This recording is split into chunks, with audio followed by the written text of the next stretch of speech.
Welcome to the Moon Baby Magic podcast, a space to honor women's rites of passage stories. From menarche to menopause, the initiations of womanhood all live within our wombs. Through our first bleed to our last, we come to know ourselves more deeply. This is a platform to reclaim the sacredness of all of it.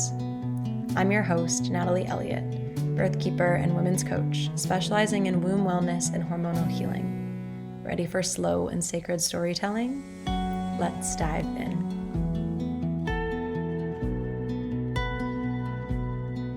Hey women, welcome back to the Moon Baby Magic podcast. I'm here as your host, Natalie, and the podcast is coming back after a little spontaneous 4-week break.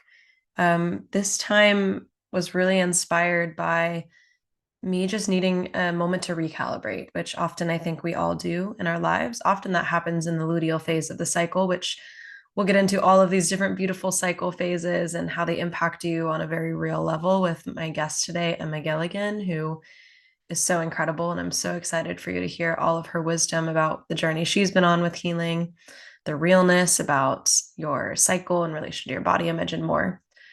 But as far as my own sort of personal updates, I love for you guys to be able to connect with me more deeply. This podcast is an intimate space, and so allowing myself to be seen, a big moment of that was when I released my own solo episode a few weeks ago. If you haven't listened, check that one out. It's just I needed a moment to recalibrate. A lot of shifting in my life. Many of you know that I have been nomadic for about 2 years. I've just returned from like 7 months away from the US, mostly in Peru and Colombia. And reintegration has been a doozy. Those last few weeks traveling, I took a little podcast break and it gave me a lot of space to be present with my everyday life. Of course, I was still seeing clients. But I had a moment to just kind of think where I want to go with a lot of different things. And now that I'm back in the United States, feeling a little more settled in my nervous system, travel is beautiful, but it can be kind of unsettling. And so I'm taking all of this beautiful expansion that I received while salsa dancing on the streets of Colombia and sitting in the sacred mountains of Peru and thinking like, what am I really focused on right here? And so a lot of different things are coming, but as far as the podcast, I'm going to be doing 2 episodes a month that are just like how you know them, with guests and women's stories. And then I'm going to be doing the other 2 episodes a month on deep dives into your favorite cycle topics. So anything from the basics of tracking your cycle to hormonal deep dives to cyclical living to diet and lifestyle. I would love to know what you want to hear about. So feel free to shoot me a DM on Instagram. And I would love to hear like what you're interested in. Pretty soon, I'll also have a new foundational course coming out for those of you who do not want to deal with period pain anymore. It'll be my foundational course to having a pain-free cycle. Really excited about that. The last little thing that's kind of come from this recalibration is, not the last thing. I guess there's also an aspect that things are shifting for me with the clients I'm seeing as I'm getting busier and busier. And as I've been doing this for over a year now, I am raising my rates a little bit. And so as my calendars book up, I encourage you, if you have been seeking one-on-one support for someone who can help you heal your hormones, regulate your cycle, lose weight, manage your hypothyroidism naturally, get pregnant, book a session with me. I have a free discovery call option. I have this for you women to see if it is a good fit. Though if you listen to the podcast, I'm sure you already know a little bit about me too. But the last little update I want to share here is that my herbal shop is going to be archived. And that is just to give me some space. I do think eventually I will be creating a new womb and cycle focused herbal line with different branding. And I'm very excited about that for when it comes. But for now, I'm clearing out my whole stock to make way for the new. And because of that, I'm doing a 50% off sale. So you can find the link to all of these things in the show notes, including the New Beginnings 50% off discount code. All right, so let's get into today's episode. Today on the podcast, we have the incredible Emma Gilligan, who is a personal trainer and a cycle-based body image content creator. And she's here to discuss the importance of understanding the menstrual cycle and its impact on women's health, fitness, and body image. In this episode, Emma, who is well known for her informative and humorous content on social media, shares her insights into how women can track and adapt their workouts and nutrition according to the different phases of their cycle. This conversation touches a lot on Emma's personal experiences with healing her cycle, from hormonal contraceptives to Emma's story on the impact breast plants had on her health and how she took them out and how things began to change after that, as well as her journey now to prioritizing cycle-based wellness in her everyday life. Emma emphasizes the importance of tailoring one's lifestyle to support the body's natural rhythms. So tune into this episode for the realness of what it means to be in a female body, lower tummy bump included, from two cycle-obsessed women. Let's dive in. All right, we're here. Hey, Emma, welcome to the podcast. Thank you for having us. Aww. Yeah, I'm so excited. As I was sharing with you before we hit record, actually, a friend of mine, Amy, who is also on the podcast, shared your profile with me.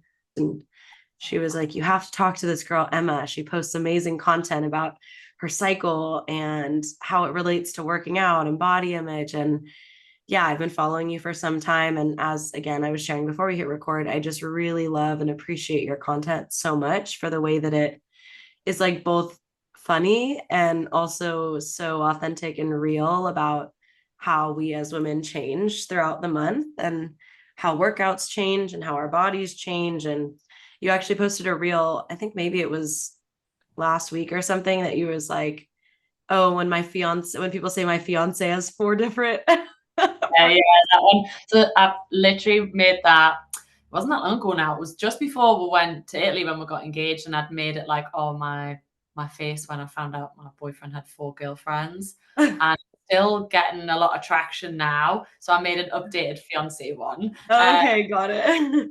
So that's always like a funny one, like a funny take on it of like the different ways that we can feel. It's Oh like my gosh. 4 different women. It really is. And I often tell women that. I'm like, as I've been traveling, actually, because I've been in South America, and I think when I'm in the US, I tend to meet people who, you get in your little circle of people sometimes. And I think a lot of my close circle of friends knows a lot about their cycle and their phases now, Yeah. partly because I've been obsessively talking about it for years. Yeah. My friends are like, my boyfriend needs to stop following you immediately. Like, I think they've learned this from you. And I'm like, sorry, but it's a good thing. But as I've been traveling, I'm meeting people who like don't know anything about this. And so I'm realizing like just the simple thing of like, hey, you're like a totally different version of yourself when you're bleeding. Like it blows people's minds. And so I really appreciate that you have such a wide reach on your account and how you're making this information like kind of funny and accessible, because I think most women can really relate to that message when they hear it, but they maybe have never heard it before. Yeah, no, definitely. It is crazy, like the amount of women that I speak to. Like, I always try to stay on top of my DMs as much as I possibly can. Mm. The amount of messages that I get, women like, I can't believe I'm learning this at like 30, 39 or whatever, like, and I'm like, even I was about 28, 29 when I kind of first really, but that was only because I came off contraception and I got a bit intrigued about it. So yeah, but it is mind blowing, like why we aren't taught this in school. Yeah. Wow. It's crazy. Really Yeah. Well, I love to ask women, just to give us a little bit of info about who you are to share. I also love to ask women about where they are in their cycle, because I think when I ask that question at the beginning of the interview, it gives context to like how you're sharing your story for the whole time. Because again, we're these 4 different women. So whichever version of Emma is here today is like totally different than if you were here in 2 weeks, right? So I would love for you to share like where you're at in your cycle and sort of also what phase of life you're in general. So I am actually cycle day 2. Ah. So my period came yesterday morning. I had a feeling, so I've been tracking my cycle for years, but I've actually just recently started taking my temperature. That really gave me a much better insight of when it was going to come. So this is like, I think the 6th or 7th week now. So I've done like a full cycle. So yeah, cycle day 2, menstrual phase. I tend to feel pretty good. The luteal phase kills me off a little bit. I feel like someone's just popped us with a pin and I'm like, whoa, she's back. So I felt a bit groggy this morning, but I feel okay as the day's gone on. And my phase of life, I was quite a hard one to answer, I suppose. But yeah, so I recently got engaged, as I mentioned. So we are planning our wedding, which is in early 2027. Oh, Which is mad. I feel like it's very weird that this is happening to me. Like I always knew it maybe would, but I've been like all my friends have been going through it and like having babies and things, and I just felt like that was so far away for me. Um, mm, so it feels like quite a surreal phase, but I feel like this year's been quite transitional across the board. So I recently had a gym um, and was doing gym floor personal training mm, alongside online coaching. And then I've just fully took my business online, given up my half of the gym. And it's been wow. a lot of change. A lot of change, I think. And then even just like getting engaged, and that's like a whole phase of life now where I'm like, I'm now going to be this bride, which still feels so weird to say, but lovely. So yeah, I suppose I'm in a bit of a transitional phase, but I would say I'm coming out of that now, and obviously just working on my business and yeah, just living life with my fiance and my dog. Yeah, we'll live a quite a we'll live a lovely life. We'll have a lovely life. So yeah. Oh, that's beautiful. Yeah, it's such an interesting phase of life. Like it is being engaged is kind of a transitionary place, you know, you're like entering into this threshold of marriage, which I actually think is like a really big initiation, getting married. I'm like, I'm not gonna have my name anymore. Um, and I'm like, Oh, wow. Yeah. I'm like, what do I do with my Instagram handle? Like, oh, do I change it or do I just leave it? Or I'm like, I've got a bit of time. But Fine. But yeah, yeah, it's like a liminal space, you know? And it's also, it reminds me too of you saying like luteal is a bit hard for you because I think it yeah. was in the book. Have you read the book Wild Power? Mhm, mhm. Yeah, just Um, having a shout yeah. you just there.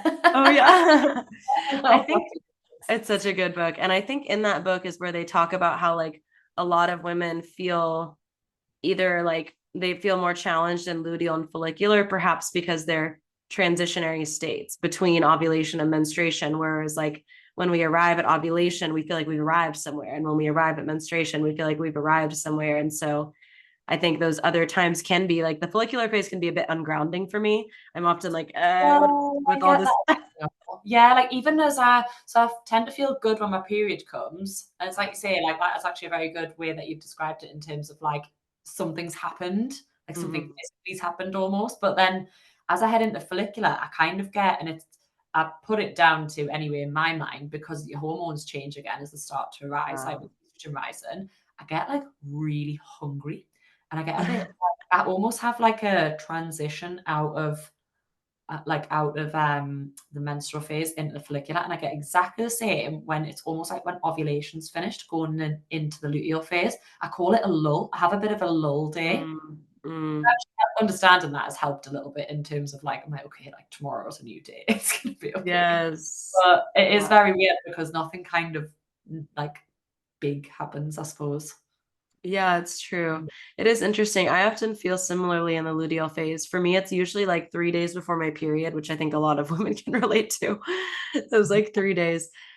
Yeah. I just feel like, oh my God, like what is wrong with me? Like I have those moments, even though I've been doing this like tracking for Ah, years, like 6 or 7 years, it's like I still have those moments of like, what's wrong with me? And then when I remember, I'm like, oh, okay. yeah. In 5 to 7 days, I'm gonna feel totally Uh, different.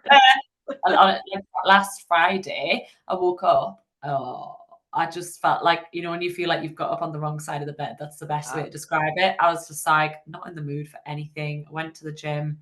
I trained with Aaron, my partner, and I was like, I don't want to be here. I don't And I was just in like what I would call a fettle. And I just was in this horrible, and I was like, I'm just going to go home. And I had this big to do list, and I had content to film, which I find really, really hard when I feel like that, Yeah. especially to show up and be like, even doing something like this when like I'm in that phase is very, very difficult for me. Yes.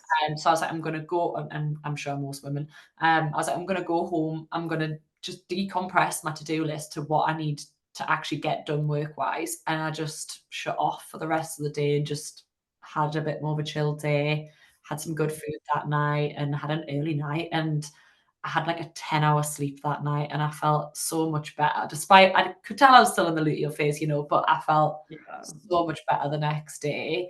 Mm, And learning about this has helped me with that because I'd very much try and push through. And don't get us wrong, some days I've got stuff I've got to get done where I yeah. do just have to kind of push through a little bit. But I feel like I find it quite hard to rest. So learning this helps me to actually think, come on, the best thing for you here is to just chill out a bit, sort of thing. So yeah, I definitely feel that.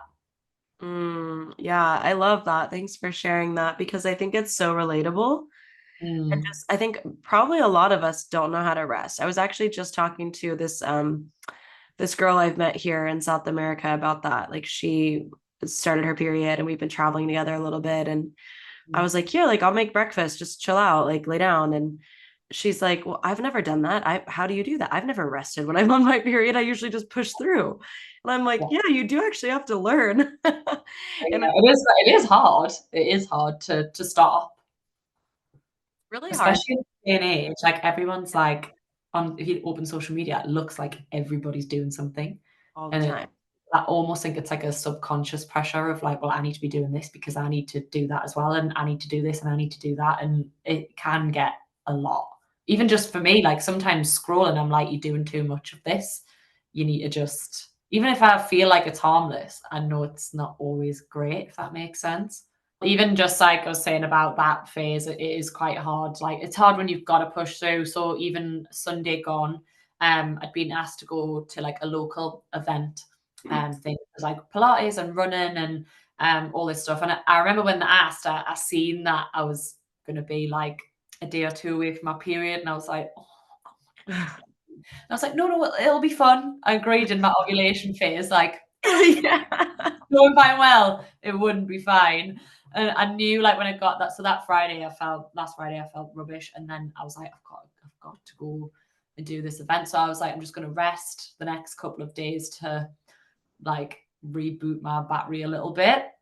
And like, don't get us wrong, it was fine and stuff, but even just like the running, I haven't ran in a while, and I was just like, I'm not like my boobs were so sore. And like running is not the one. And I don't even have big boobs. I was like, oh my God. I was like, I can't. I was like, this is just everything. And then it's just the social aspect. And I always still, even now, feel bad. It's not personal to anyone in that room. I can't be bothered. Yeah. I don't even want to talk to myself. I just want to sit in silence. And I came Yes. home and I didn't speak for the rest of the day. See, and that's amazing. And you know what I love about that too is like you already have the knowing that that's normal and that it doesn't mean anything's wrong with you, that you're just like luteal.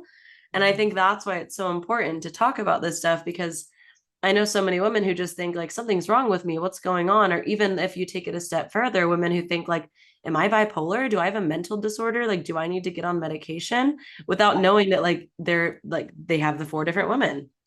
Mhm.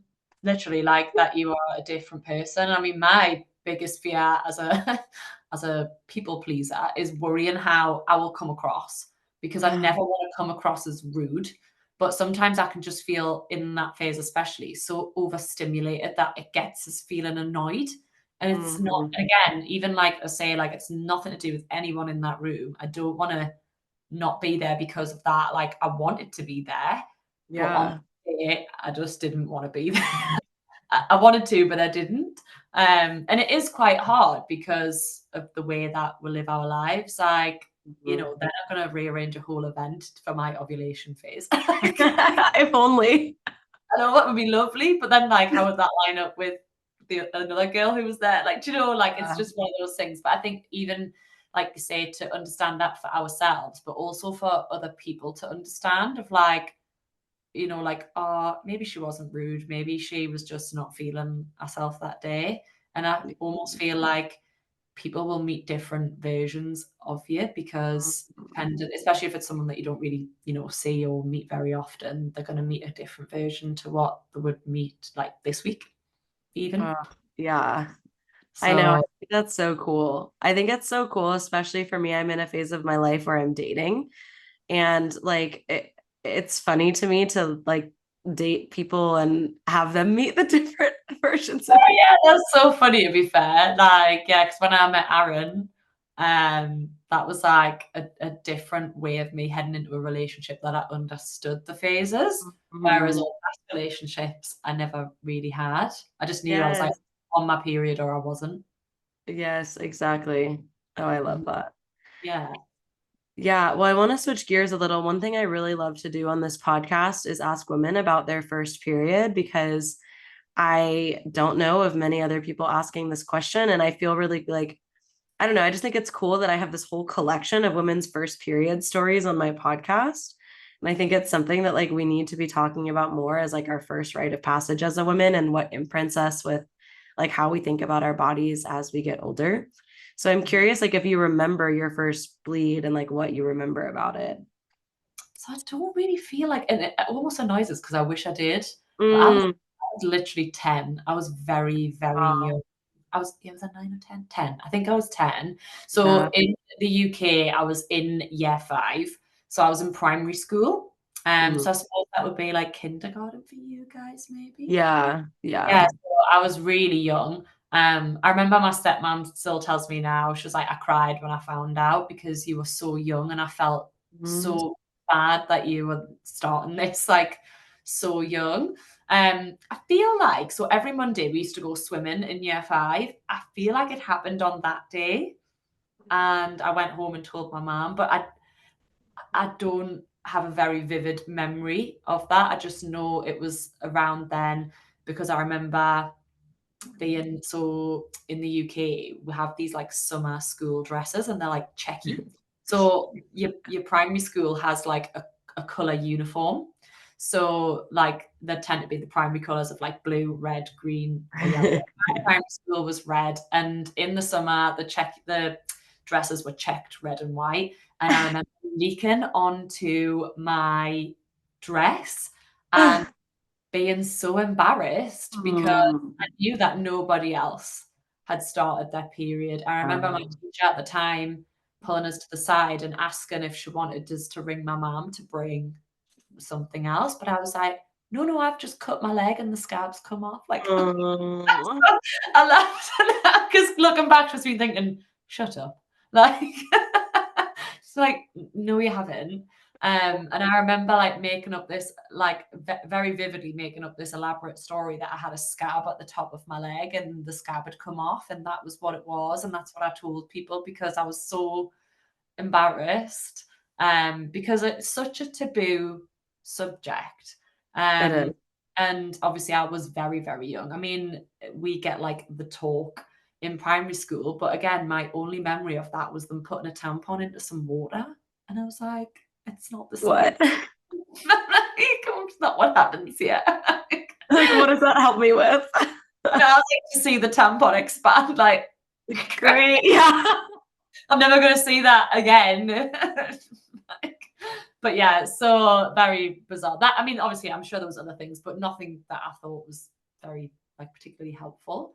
Yeah. But I think especially like we touched upon there briefly, the mental health side of it, and especially obviously as your hormones are changing so much, to actually understand that it's hormones, that there's not Yeah. something wrong with you. I think that is a massive one. Yeah. So yeah, that was like my first. I don't remember the first bleed especially, but I remember like around that time and trying to Yeah. navigate it in primary school. Like I know I used to have very heavy periods. My mom used to let us quite often have like the first day of my period off school. She would ring us Aw. because it was actually just quite difficult. They had no sanitary bins or anything.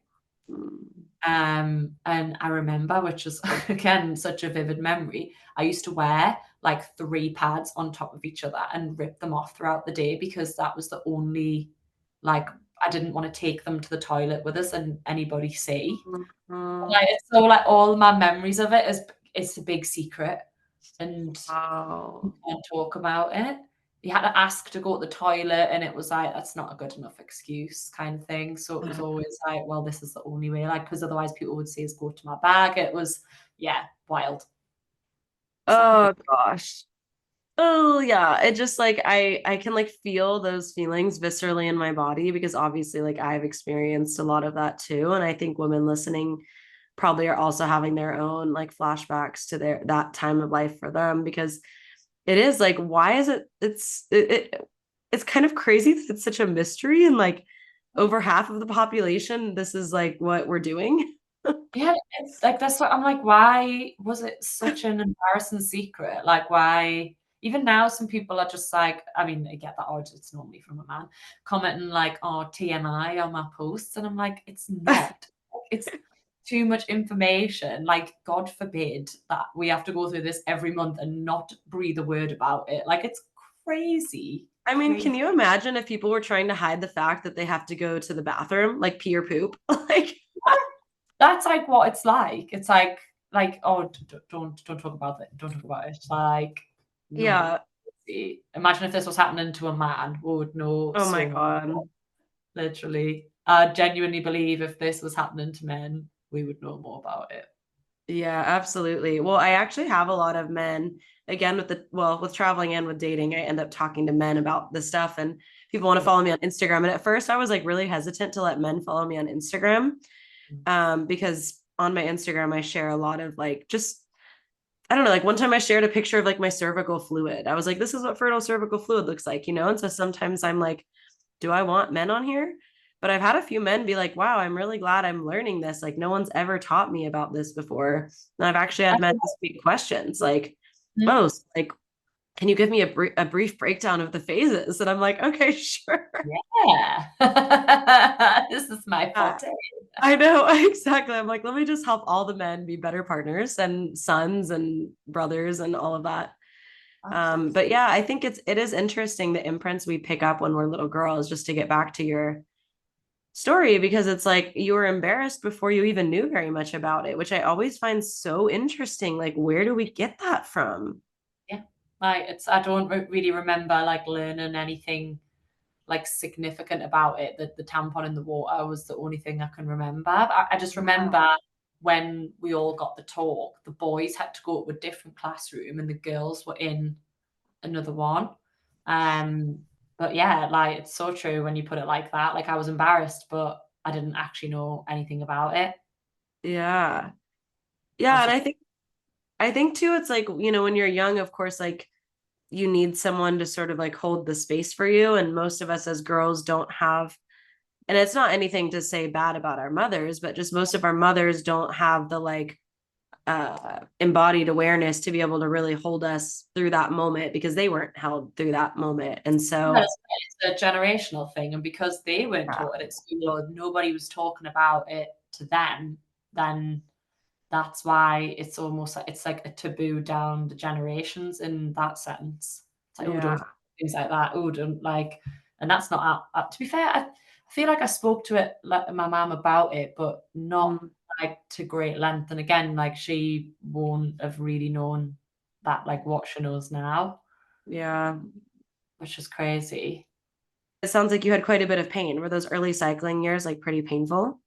Yeah, yeah. Mm, Like cramp, really, really heavy, heavy periods and like wow. bad cramp on the first day or two. And I'd say there can be like that now, but not every month. So touch wood, this month's actually been a delight.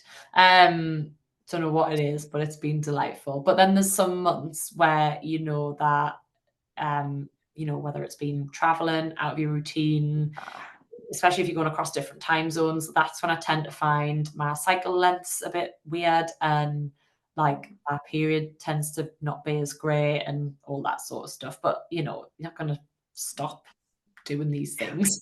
It's just one of those things. But yeah, normally the first 2 days are like the worst for me. Um, Mm, but yeah, this month has been pretty good. amazing. I love that. I think that's amazing. I always like to celebrate the pain-free periods. I'm like, yes. Do this with my clients. I'm like, yes, I'm so happy for you. I'm like, Oh my woo. gosh, yeah. I know. I had one client who we were doing a lot of like vaginal steaming, and after like 2 months, and other things too, like I worked on her a lot with diet and whatnot too, but after 2 months she was like, I didn't have period pain. Was it really all that diet and steaming stuff we did? And I'm like, yes. No, I know. And this is the thing again, it's just like the information out there about nutrition and stuff, like it's not up to scratch really. And just the food that's No. like readily available to us and stuff that actually can have such a impact on how we are, like how our cycles are. And then obviously birth control, you don't even feel the same things. I was on Yeah. birth control for so long. Okay, yeah. I want to hear about that. When did you get on birth control? So I was 15. Okay. And I went on the pill. Now, the brand was microgrinum, so it's the one where I don't even know if they still do it, where you do the 3 weeks and then you have the week break. So you have, honestly, Right. yes, I thought that was a period. It's not. Yeah. So I was literally taking that for years and years and years and didn't know that that wasn't a period. Yeah. Explain that for anyone who doesn't know. So it's a withdrawal bleed from stopping taking the pill. Yeah. Like, so it's supposed to like mimic a period. So I get asked a lot about this on my page as well, like, oh, will I feel the same things? And it depends on the person, it depends on the birth control, but because it's putting synthetic hormones into your body, it will mimic some things. But Yeah. obviously, if you don't ovulate, again, you don't ovulate, so you don't actually have a period. So it's just a withdrawal bleed. So yeah, like I was on the pill from 15 until I was about 26, I think. And then Mm. I went straight onto the implant that goes into your arm Oh, wow. for like 2.5 years. I feel like that made me dead behind the eyes. Okay. Um, Yeah. I've heard such interesting things about that. Like you felt like you weren't yourself.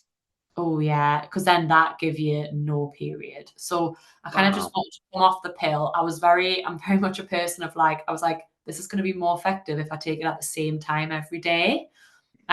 Which obviously can be quite difficult. And I know before I lived in Australia for 2 years, and before I went to Australia, I went to my doctor and I was like, look, I've been on the pill nearly 10 years and I wanted the coil. All right. Just for ease, I thought if I get the coil, a few of my friends had the coil, they said it was horrendous to get it in, but like it's kind of like the better one. They wouldn't give us it because I hadn't had kids, which was stupid because my friends didn't have any. What? I've Yeah, never heard that. like, "You don't need it, you've not had kids," and I was like, "Let's just stop you having them." And you're like, what's the correlation? Yeah, I was like, "Oh, okay then." So I was like, "Oh, okay." So they're like, you seem fine on the pill, like, are you okay on the pill?" I was like, I think so." To like, "Just keep taking the pill." So before I went to Australia, they give me a year's worth of pills. So I used to have to go every 6 months to get my blood pressure and stuff checked because it can obviously impact, um, Yeah. things like that. They just give me a year's worth and yeah, and I came home after a year, to visit people and got some more, and off I went back again for another year. But yeah, so then when I came back from Australia, I got the implant. I don't even know why. I think I was just sick of taking the pill. Yeah. Fair. Um, and yeah, I just feel like it didn't make us feel that great. Yeah. And it was quite like a transitional period that obviously part of that anyway, that time, because it was like two Mm. years. And then it was kind of like a year after getting that, a year and a half maybe, where I started to kind of learn a little more about the cycles and was kind of trying to like a lot of that was kind of coming up on social media and stuff like that. Mm. And I'd I'd got breast implants in 2018. I got really poorly from them, and it literally January 2020, just before we went into the lockdown, I had them removed. And kind of in the build up to that, I was like trying to understand what was wrong because I'd been poorly for quite some time. And that's when I started researching about the implant, about birth control, and I'd been thinking about it again, like I say, for about a year. And in the February, just again, I'd had my implants out in the January. The February, I went and got my implant out my arm, and the March we went into the lockdown. So I just had this really nice time of having a bit more time to like kind of start to understand my body more and like for my period and stuff to come back. And I remember like my first like proper period. in the lockdown and stuff. And yeah, like, so I was on contraception for about 12, 13 years in the end. And after a year of thinking about it, I was like, that's it. I'm coming off it. Wow. Yeah, so that was 5.5 years ago now. Wow. Yeah, it's such a big journey. I think it's really interesting how you described initially getting the implant in your arm as feeling like dead behind the eyes. I think, and you know, that you weren't getting your bleed, because the immediate thing I thought of then is like our cycle, like vitality as women. And so when we're not bleeding and cycling, like, of course we feel a little bit dead inside. Like our literal process of creation of life isn't happening as it's meant to be. And I just like, you know, so many women that I talk to on this podcast are like, yeah, I knew something was off on birth control. Yeah, And you don't have to know that much to know that like this isn't normal for me. yeah, Yeah. definitely. I feel like maybe in hindsight, it felt a bit like the luteal phase on repeat Uh, in some senses. I mean, obviously, like, yeah. you know, I was so happy, but like, but felt a bit like dull. So yeah. And then I Yeah. really felt it towards the end, because it only lasts for 3 years before you've got to get it like renewed.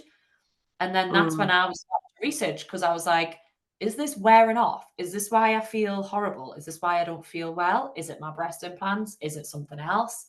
Like, in my mind, I was like, surely when this is like due for renewal, there's got to be some kind of like effect in the dosage or how you feel. I don't know. Like, I was literally yeah. like thinking everything because I was so poorly. But yeah, it's just it, like you say, you don't have to be like an expert in this to understand that something's not right. Because I certainly didn't really know anything back then, but I knew that it wasn't right for me. And I remember the boy that I was going out with at the time. So we met in Australia and came home together, and I went on the implant then, and he even said he noticed a shift in. Wow.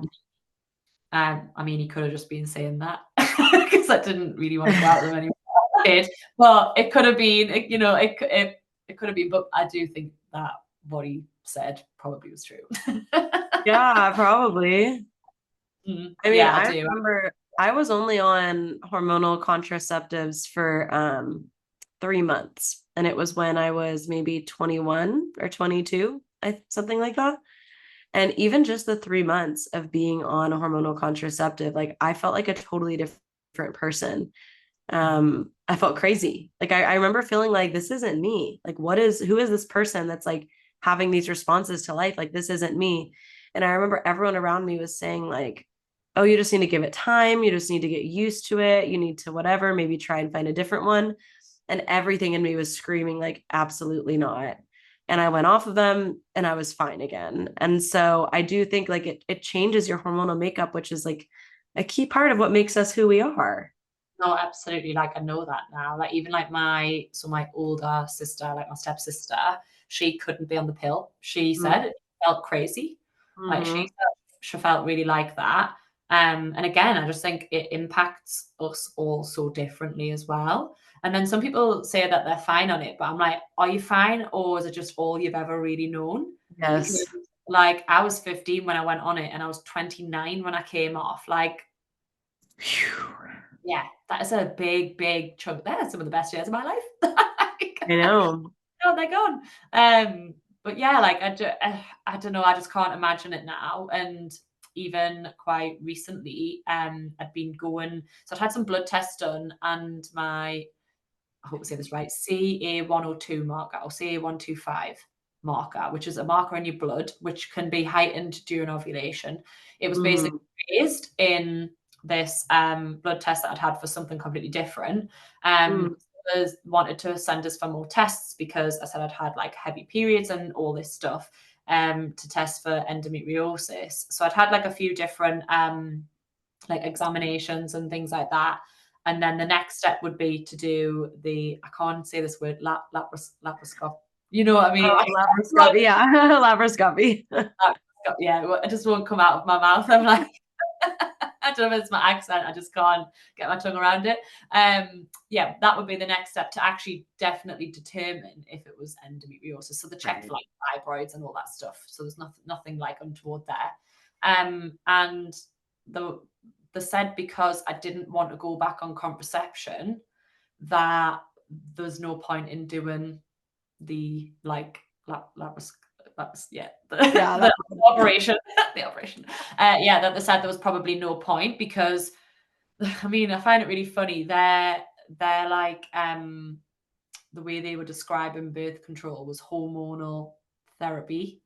The hormonal therapy for endometriosis, and I was like, what's that? And she was like, oh, it's the pill. And I was like, that's hormonal therapy. I was like, what?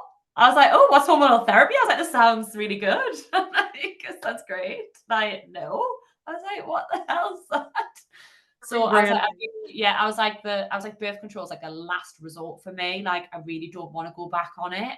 I don't know how I would fare with it now because I feel like I know too much like about myself, and I feel like I would notice instantly if something was off. And again, I don't really like that whole idea of like doing it for a couple of months and coming off it. That's got to have some kind of effect on you, and then trying something else and whatnot. And she was like, well, if you're managing things fine now, then there's no point. So I just kind of was like, okay, then came away from that. And then I went back to the doctors a couple of months later because I was like, actually, I need to know if I have endometriosis or not, because that can impact like fertility and all sorts of things that I'm going to need to potentially know in the near future. And now I'm right at the bottom of the waiting list. And my appointment for my referral was in March. So the fast tracked the first one because of the blood test. And my last appointment was in March, so it's now August, and I still haven't had a letter about an appointment. Wow. Crazy, because I don't want to go back on birth control. So, wow, that's why, because you don't want to go back on birth control. Yeah, because they're kind of a bit like, well, if you've got it, like, nothing's going to change kind of thing, was like the response of it. And I was like, well, it will, because I'll know. Yeah. I mean, there's so much that can be done with like supporting endometriosis that's not birth control. Yeah. Like it's an inflammatory condition. And so like the things that we do to support inflammatory conditions, like that's not only birth control. Yeah, and also like because I said like, you know, I told them I was a personal trainer, and I was like, I eat like pretty much in line with my cycle, and I was like telling them all this stuff. So they're like, oh well, that's great. You're already kind of doing it. And I was like, no, they were like, No, but it's not the answer. I was like, yeah, I'm already kind of doing it. But even like things like I don't think it's endometriosis. I feel like it might be something like, again, I can't say this, but is adenomyosis. Yeah, I again can't get my tongue around all these even that. But I mean, I know a girl who got recently diagnosed with PMDD and how long that took her to get diagnosed with that.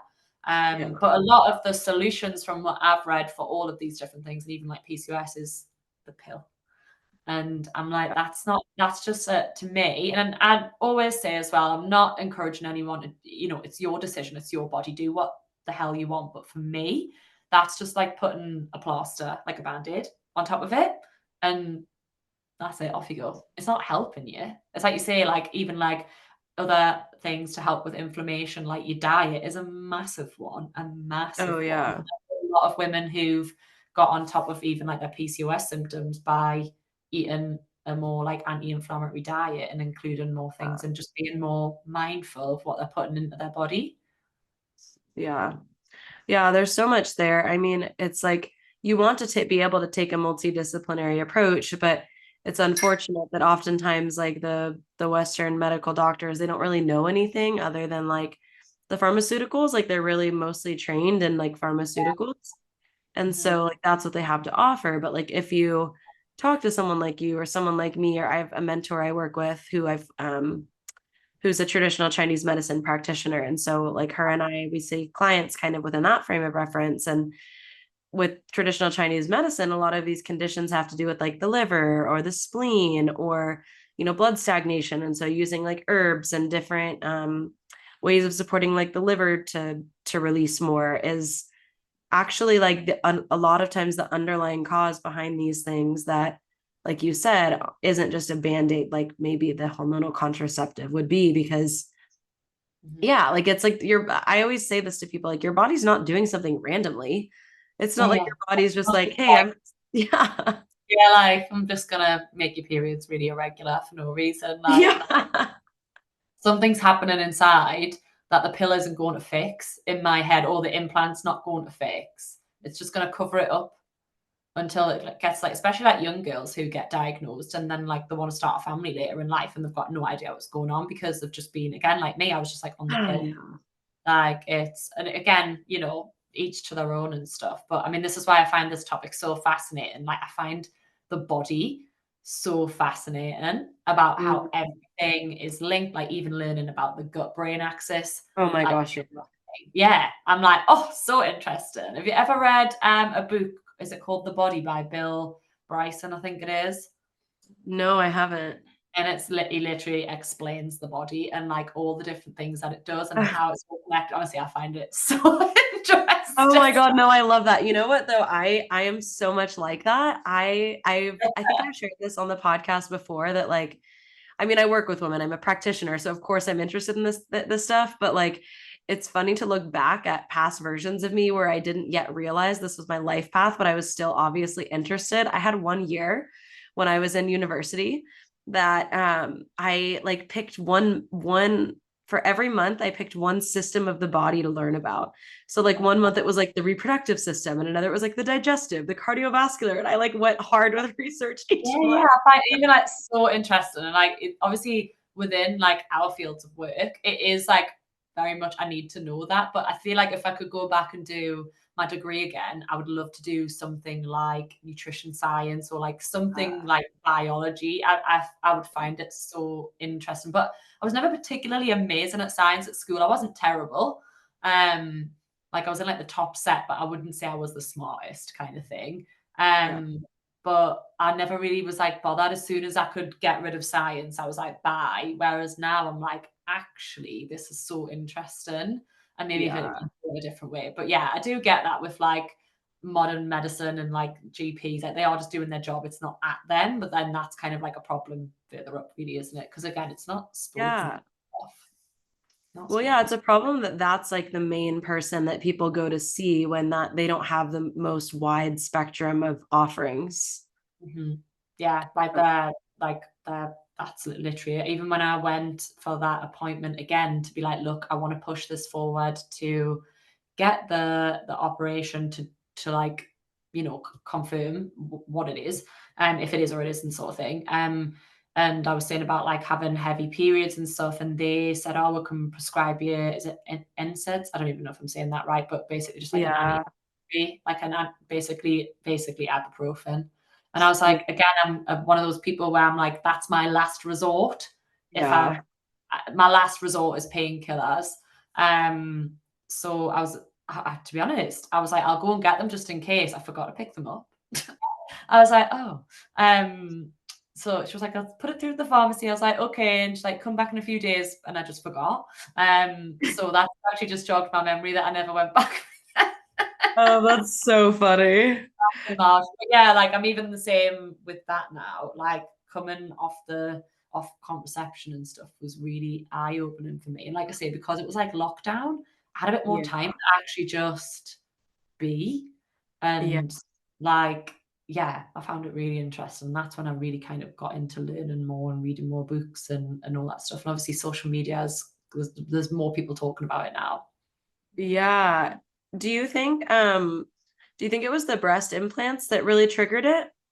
I think that was why I was poorly. Definitely. So there's a lot, I mean, I'll never know.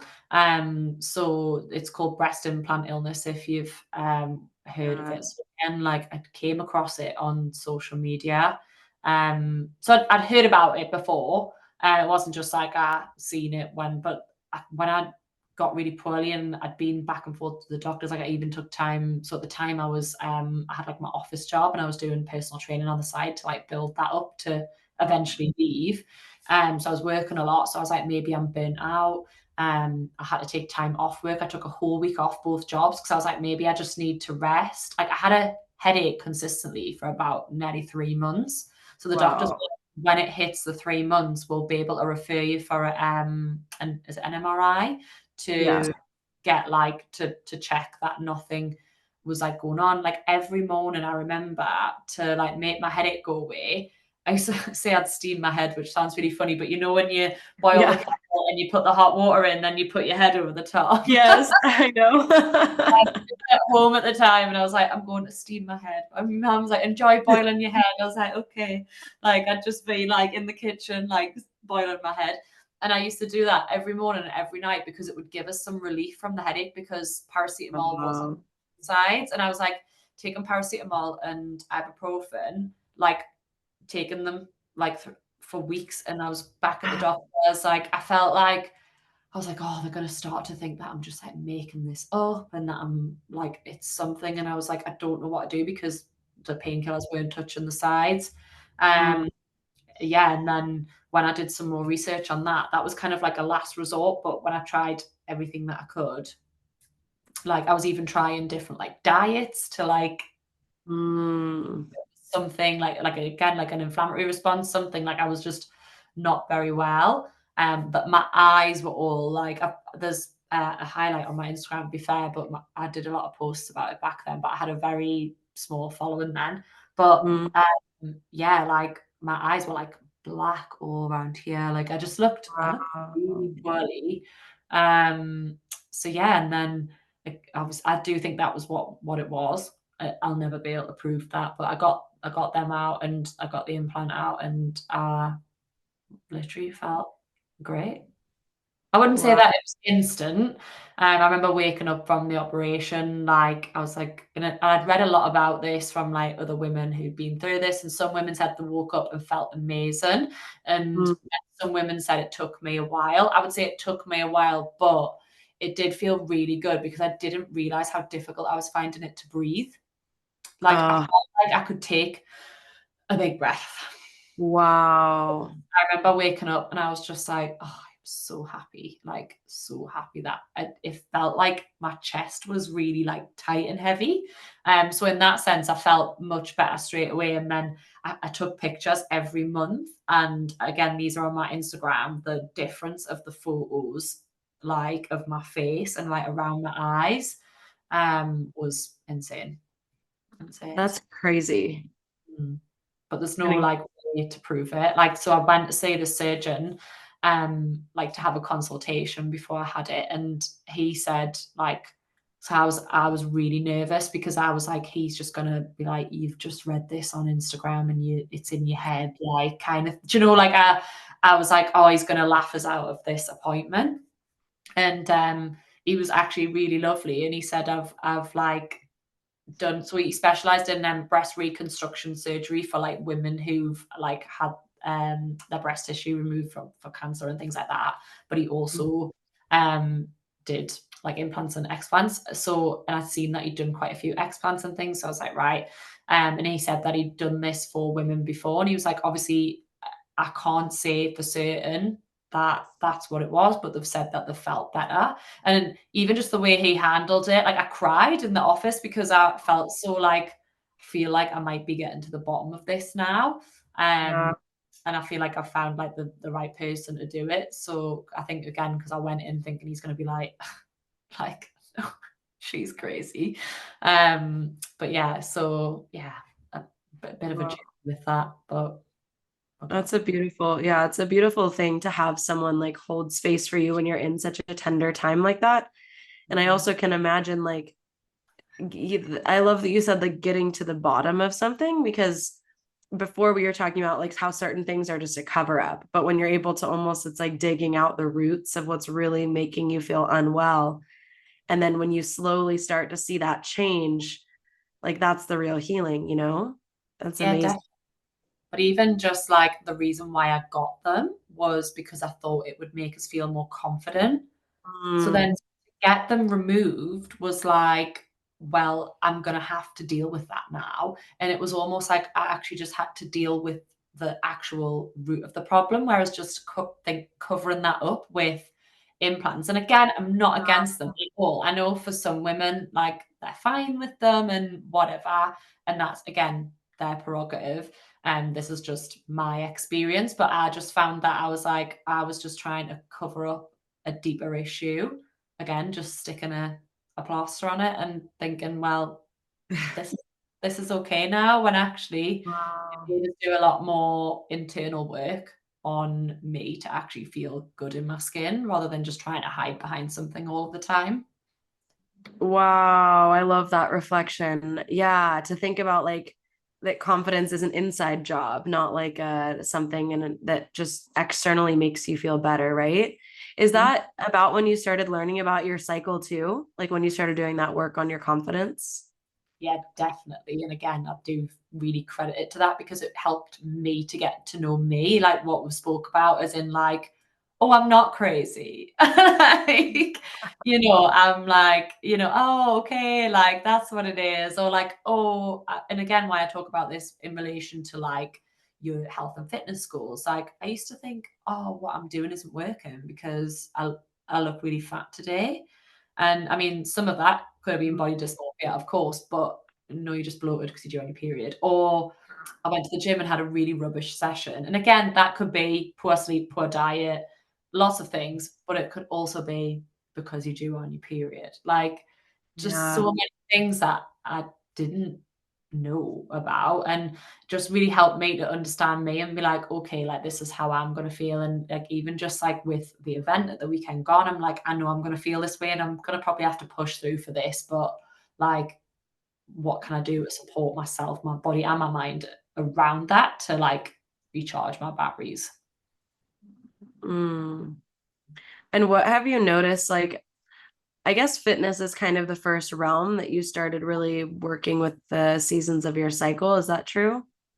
Yeah, pretty much. Yeah, like kind of just like understanding like the exercise side of things, the nutrition side of things, how certain foods, Yeah. again, like so like more inflammatory foods, but even just like how certain foods can impact your body around your cycle because of your hormone levels at that time. And I find that so interesting. So Yeah. interesting. I love food. I'm such a foodie. I'm a very hungry girl. So I love my food. So I find that so interesting and actually really helped me. So when I was younger, I was really fussy. Like I was pasta and cheese or a bowl of cereal girl. Like that's all I would eat. Like my mom's like, I can't believe how much you eat now because she was like, you would literally not eat anything. And obviously I got a bit better as I got older, but then as I obviously got into the health and fitness space, I would try and eat healthier. And then I went through the clean eating phase and all that. But actually learning more about my cycle and how certain foods can benefit us, my like palate, I suppose, is so varied. The only thing I don't really eat now is like shellfish. I don't really like shellfish. I kind of wish I Mm. did, but I can't. It's and celery. I really can't get away with celery. That's so funny. I really want to like celery, but my body's like, nah. No, no, no, no. Oh, Um, that's yeah, like I funny. feel like even just in that sense, it's made my like my diet way more diverse, which is obviously just good for you in general. Yeah. Yeah. Well, I'm curious, like when you started learning about your cycle and using that as a way to, yeah, like build confidence, to train better, to eat better, like what were like if you could pick like three things that made the biggest impact on your overall sense of it could be health from a sense of confidence or health from a sense of like your physical vitality, like what would those changes that you made be? So I suppose from a mental perspective, like understanding that I do tend to feel very down in the luteal phase. Um, Mm. and I remember I went through a pretty big breakup back in 2021, and I was quite sad about it in general, but I noticed before my period came, and I was quite well equipped with it by then. But I was noticing I was really down before my Mm. period came, and it was almost like that helped me in terms of like I was like, this is just a hard time, so it feels more intense. I'm like, it won't feel this intense. Like it helped in that sense, if Yeah. that makes sense. Yeah. But yeah, like, it really helped with like me to understand my emotions and from a mental health perspective of like why I was feeling more down and like that it was temporary and that it would pass. So I think from a mental health perspective, and I've done some posts on this because it really helped me to like just kind of become more emotionally aware and intelligent, I suppose. And then in terms of my training, so I've tried the whole like actual cycle syncing where you change your workouts all the time, and that's just not for me. I do really like strength training. So what I just prefer to do is to maybe, well, again, just listen to my body on the day and just be like, okay, I'm in the luteal phase. Let's see how it goes. And if I'm not really feeling up, so last Friday was a good example. I was like, I just need to get this done because I know I'm going to feel good afterwards.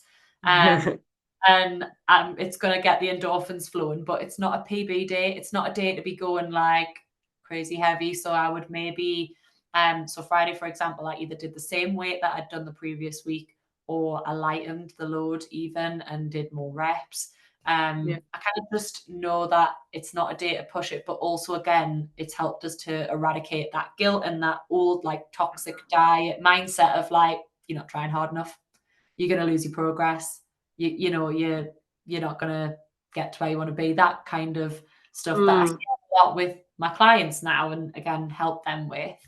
So it's helped in that sense. And then in terms of like, I suppose a nutrition point of view, like I say, it's just really helped with my overall just like diversity of my diet, which then just improved my energy levels, my like my gut health even, like all these things. And then even talking about the gut brain axis and how it can help you in that sense. I feel like it's definitely helped us to like understand what I'm putting in my body and how that is going to make us feel.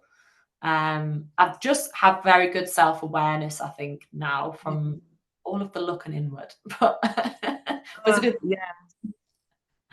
I think that's like one of the big gifts of the cycle is that it's like a natural way to come to know yourself really deeply, because you have to be in tune with yourself to be able to like orient your life around the 4 different women that are within you and your differing energy levels and capacity in each of them. And I honestly I would love for you to confirm this, but I'm sure that by like taking it maybe a little bit easier in your luteal phase with training, that you actually get stronger that way because you're not burning yourself out. Have you found that to be true?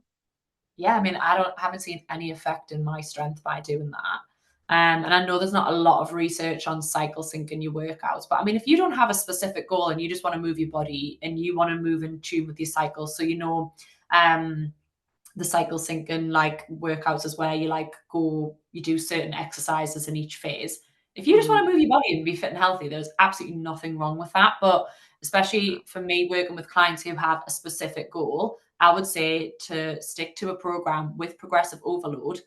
But if you need to adjust it around the cycle phases, that would be the better option for a particular goal. And again, if you just enjoy lifting weights, you can just adjust it and adapt. And if you're consistent over a long period of time, I mean, it takes a long time to build muscle anyway, but if you're consistent over a long period of time, 1 week, or sometimes not even a week, sometimes the way your sessions fall, it's not going to make a difference. Like if you're consistent, like it's not going to help. And you can build muscle in any rep range, and like it's it's a lot to do with everything kind of coming together. So your diet being on point, consistently training, all that sort of stuff.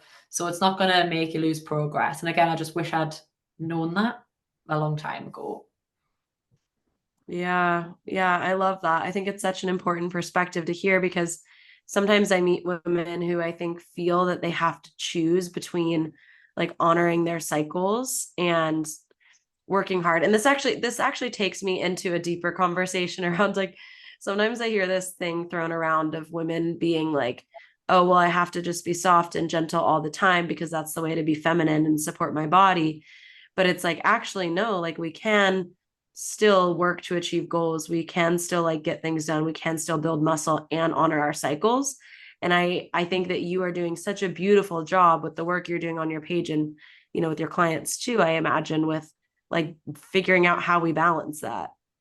Yeah, we're all so different. So like, that's a very brief guideline, but like, I work with clients on a one-to-one basis for that reason, because your cycle is not going to be the same as my cycle. And next month, my cycle is not going to be the same as this one. And again, that for me was like, I used to try and be making my periods, like my cycles, the same.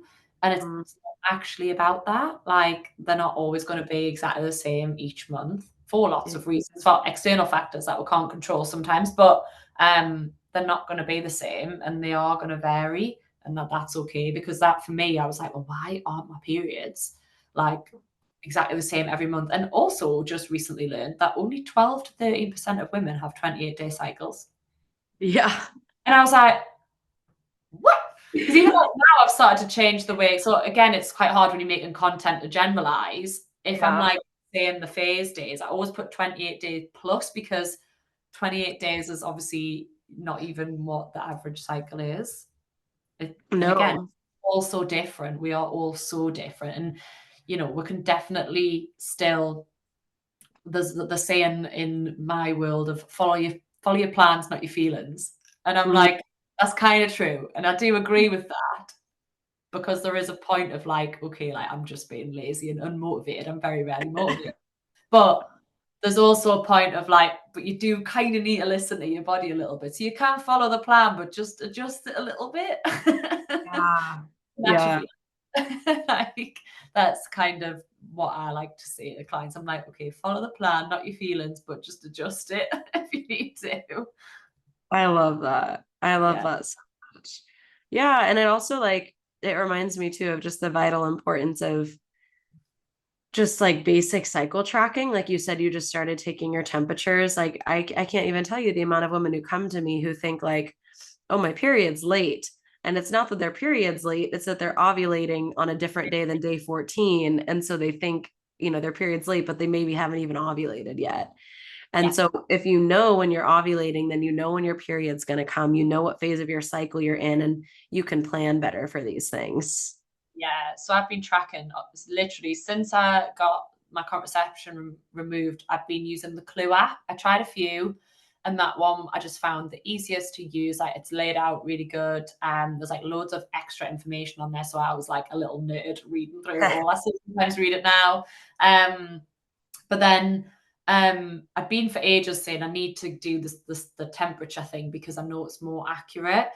So I actually got the Natural Cycles one. I just seen that and I thought, okay, so I still use Clue because that's got so much of my data on, and it's pretty accurate, I would say. But I'm about 6-7 weeks with Natural Cycles, and that so that wasn't quite right for this month. But I know the more data that I put in, the kind of more accurate that'll become. That was 2 days, no, 1 day later than when it came, and the Clue app was 1 day early. So I was like, right, slap bang. But I literally knew, again, myself from like basic things, like I typically get sore boobs in the luteal phase at like around the PMS time. And when they stop hurting, I know my period's a day or two away, and literally they stopped hurting Monday morning and my period was here on Tuesday morning. So like, you kind of like, again, like you're like, okay, like I know, but yeah, based off of the temperature, the thing that made it really clear when I ovulated. So I was right. I was like, that's actually so good to know. Very interesting. Like another like element, another layer that I've not done this whole time. I don't know why. I know. Also, yeah, I get that. It's fun to keep adding these layers though, because it does get really interesting to get to know your body on that intimate of a level. Like, I love that I know what cycle day I'm on, and I take my temperature every morning, and I can see my fluids. Like, it just brings such a beautiful integration to the work. And yeah, it's like you'll be the same. I'm the period friend. I'm like, Emma, when's my period date? I'm like, I don't know. I'm like, are you eating enough? Are you getting enough rest? Are you doing any exercise? Like, do you know when you ovulated? What was your cervical fluid like? Did you ovulate? And people are like, what? And I'm like, well, let's go there first. Yeah, like, yeah, we need to know that. Because again, though, but I was the same. I was like, I thought my period was late because of something I was doing. So I'm just like, you need to chill out, because there's nothing you can do now. I was like, that's way gone of what you could have done. And again, learning that is it like 90 days, and what you did 90 days ago, it affects this cycle? Yeah, it's the 3-month thing. Months, yeah, that's right. I thought it was 3 months. Because I thought I'd read one point that it was 6 months, and I was like, nah, I don't think that's right. But yeah, like, so I even said, I was like, what you did 3 months ago is impacted now, that you can't jump back in time, so you might as well just chill out. I was like, there's nothing you can do at this Yeah. point except just sometimes I say to go for a massage. That can sometimes bring it on. But if you haven't ovulated, you know, ovulation window, it's not going to do anything. Yeah. But a nice Yeah. expensive massage. But I've had that before where I've been like around being due, and it could be so coincidental, but I've had a massage. You know, when you get that release. I always Yes. cry on the way home for a massage, then my period arrives. I'm like, oh. Oh, perfect. I mean, I also just love that feeling when my period arrives. I think you do too, because it sounds like you feel better in that phase. Like I just feel like any tension that I was holding in my body and luteal, like the angst, the like and then I get my bleed and it's like, I can relax. Yeah, I literally call it like a pin pop. I feel like someone's popped and everything's just left. My boyfriend went this morning, he went, "You're looking really lean." I was like, yeah, because my period came. I was probably looking really puffy a few days ago. I look at myself in the mirror and I'm like, oh, this needs to end. I'm like, I'm done. I'm like, I'm done. But it's like funny as well, because I speak a lot about like the tummy. I really feel it in my tummy area, which most women do. But some people are like, oh, I get it in my legs, I get it in my face. And I've seen a few posts on this, to be fair, even on like TikTok, where people show the difference of the change in their face throughout the phases. And I'm like, Wow. yeah, like apparently it can change like the shape of your face, but obviously it's just where you're holding water. Yeah. So interesting. Mad. So interesting. Yeah. Wow. Well, I've really enjoyed hearing like these different aspects of, yeah, where you've been along this journey, and especially this like past 5-year journey you've been on, 5.5-year journey of like learning your cycle and bringing it to your work and living that way. And yeah, if you were to explain or like share how you relate to, I guess I want to bring in this thread of confidence, like how you relate to this sense of inner confidence now. Like, what does that look like for you? Who are you now in relation to that? Oh, I don't know how to answer that. Do you mean in terms of like knowing more about my cycle or what I've been through? Yeah. Yeah. Like, how does that impact your day-to-day life? Oh God, I feel like it's like my boyfriend eats like foods based on my cycle. Like, like my fiance, I should say, he's cyclical living without even realizing. I suppose I don't know. It's quite a hard one to answer that. I think. Like day to day. I mean, yeah, I feel like it's just so ingrained in me now. Like Yeah. it does impact. Like even I had like a just I'm running a business. It's and like creating content, like we've said as a whole, like which we spoke about before we started recording. Like that's a whole full time job, and then running a business and just I'd had like a stressful couple of weeks I Mm. was in the luteal phase, and I'm very aware of like need to keep stress to a minimum, but I'm also trying to run a business. Like, so I feel like in terms of that, like it obviously it comes into play there. And even like filming content, for example, like I said, I had content to film last week and I didn't want to do it. I try where I can to get content filmed when I feel good, when I'm in the phases where I know I'm going to feel good. So it helps us to kind of run things like in terms of my work. And obviously, I'm very like privileged to have that flexibility and that I can choose when to do that because, working in an office job is it's not always an option. And yeah, so kind of like the way that I always plan my meals for the week before I go food shopping, I will be like, where am I at in my cycle phase? And then I will plan backwards from there. I'm like, where am I going to be? And I will plan my meals and include things in. So that's kind of how it affects us day to day. And like I say, my training doesn't change drastically. I have a plan, but I'm also not rigid like what I used to be like in the past when I was in a very toxic diet culture place of like, okay, like there can be some flexibility in this. It's not like that deep. Like I always say to my clients, and it's something I even say to myself, we're not trying to be Olympic athletes. or like a bodybuilder. Like it's not that deep. Like we just want to be fit and healthy, and part of being fit and healthy is listening to your body and where you are on your cycle. So I suppose it does like really it's like ingrained in my day-to-day, but I feel it's a bit more natural now. I don't know, does that answer the question? I don't know if I've answered that right. Yeah, no, it's beautiful. Yeah, and I love that. I love especially how you said like you know notice when you're going to bleed next and kind of work back and planning your meals and I think that's just such a beautiful way to take care of yourself, especially when before like if before you were having this like external sense of like confidence, like needing to, you know, show that in a different way that wasn't inherent to who you are or feeling like so many of us live in this survival mode. And so it feels like an act of such radical self-care to like plan your life in a way that truly honors your rhythms. And I love that. And I think a lot of women will get a lot of inspiration from that. And yeah, another thing I love to ask, and this will be like my last question, is I love to ask the women on here to share what I call a piece of like their womb wisdom to leave the women listening. So any little nugget that you have that you want to leave the women here with that they can bring into their lives, something you've learned along the way, I would love to hear what that is. Oh God, this is pressure. I know. I love womb wisdom. That's really good. I feel like there's so much. I mean, I feel like I'm trying to think. I'm like, I've already said that. I've already said that. Well, you can elaborate on something you've already said if you liked it. To elaborate on what I just said there, planning ahead, I think, is actually so key. And this is coming from the personal trainer inside, but it really is like, even because it can feel so overwhelming anyway, starting your health and fitness journey, but to add like working with your cycle, if you don't know that much about I totally get why that can feel like, what the hell? Like, I'm just trying to eat healthy here. And now you're saying that I need to include like X, Y, and Z in this phase and all that sort of stuff. So planning ahead can really help for you to get ahead. And this is how you build confidence in yourself, because you set out to do something and you just ticking that off and ticking it off and being consistent, not perfect with it.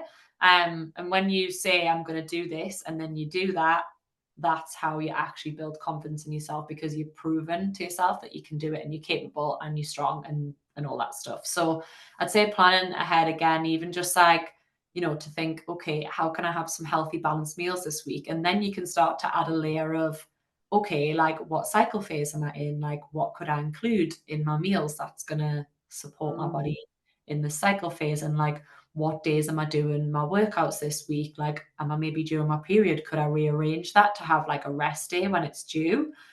Or this is the plan, but if my period comes, I'm going to go on a different day. And just having a bit of a plan so that you can follow that plan. But like I said, just adjust it slightly as you need to. So yeah, planning ahead would be my womb wisdom. It's not really a womb wisdom one, but I would say to, especially if you want to get more into like, you know, supporting your body throughout your cycle, I think planning ahead and thinking, okay, I'm going to be in this phase this week. And even like I say, with that event that I got asked to go to, I was like, where am I going to be in my cycle? And I was like, is it wise? It probably wasn't, but I did it anyway.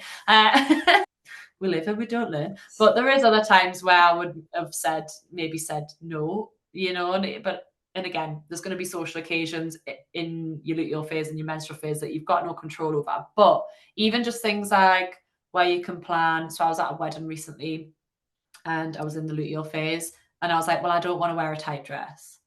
So that then impacted what I was going to wear, so that I know I would feel comfortable. Whereas in the past, I would have maybe picked a tight dress in my follicular phase, feeling like, woo.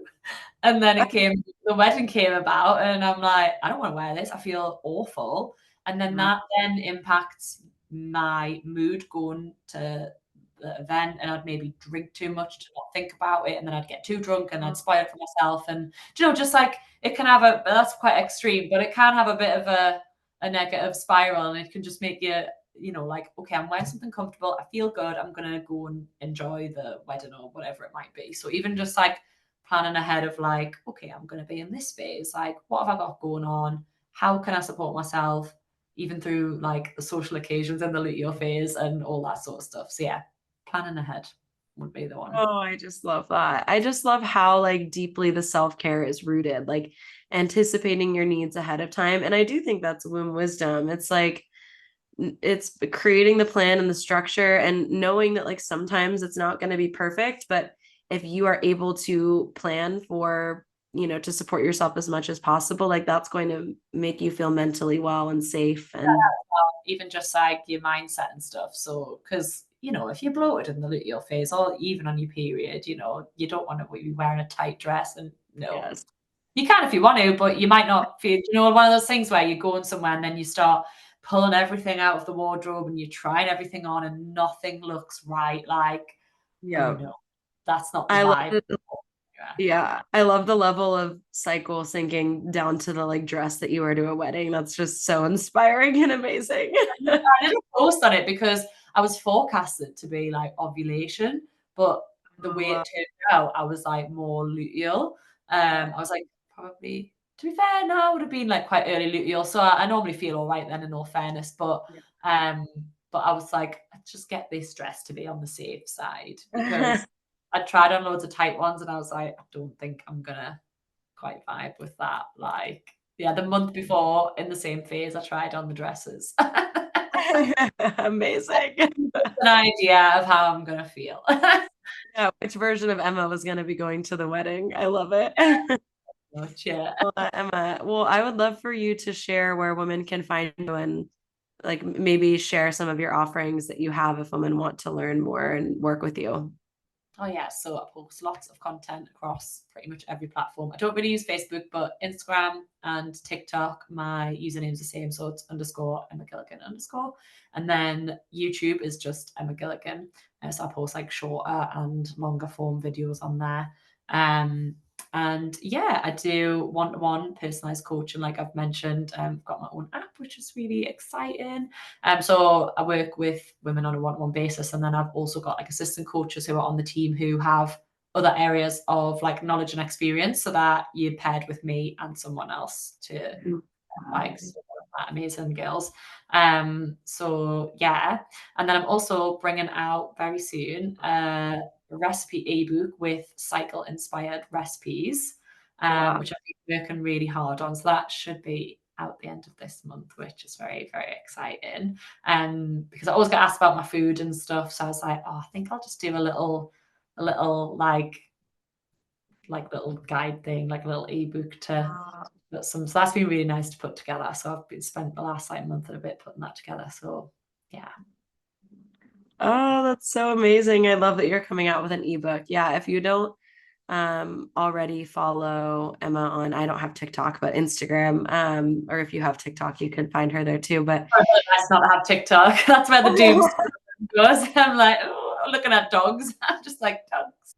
yeah, I love what you share. I love what you share. Like she has amazing, funny, and relatable posts, and also often shares her meals. I always love seeing your meals and like the explanation of why you're including what you include. So I can imagine this recipe guide is going to be so epic.